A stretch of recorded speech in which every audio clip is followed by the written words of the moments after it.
ईरानी media में breaking news दी जा रही है। न्यूज एक कार्गो शिप पर 2 मिसाइल धमाकों की है। धमाके रेवोल्यूशनरी गार्ड ने किए हैं। तस्वीरों में जहाज की हालत खस्ता लग रही है।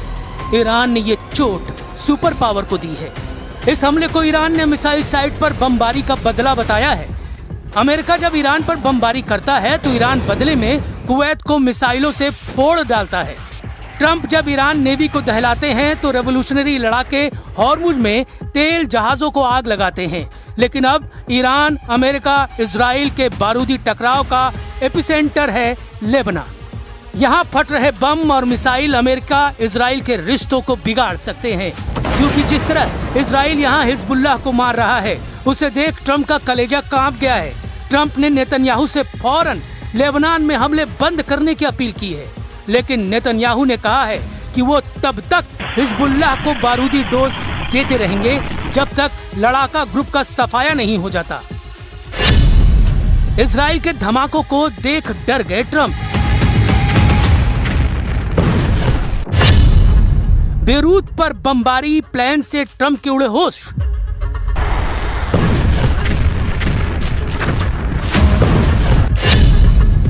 ट्रंप ने कहा, बीबी तुमसे सब नफरत करते हैं।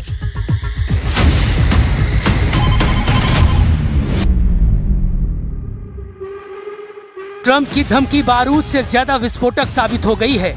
नेतन्याहू आउट ऑफ कंट्रोल हो गए हैं। इजराइल के प्रधानमंत्री ने सुपर पावर की चेतावनी को अनदेखा कर दिया है। नेतन्याहू ने ऐलान किया है कि बेरूत को बर्बाद होने से कोई नहीं बचा पाएगा। नेतन्याहू ने ये बात ट्रंप को भी बता दी है कि इजराइल का स्टैंड बदला नहीं है, उसका प्लान एक्टिव है। तो क्या होगा ट्रंप के शांति प्रस्ताव का? क्योंकि ईरान ने कहा है कि अगर अब लेबनान पर एक भी बम फटा तो तेल अवीव में मिसाइलों की आंधी आएगी। ईरान की सेना ने चेतावनी दी है, अगर इजराइल ने लेबनान में हमला किया तो उसकी ओर से जवाब दिया जाएगा। इजरायली आर्मी की ओर से लेबनान में बमबारी और कई इलाके खाली करने की धमकी देने के बाद ईरान ने भी इजरायली इलाकों को खाली करने का मैसेज भेज दिया है।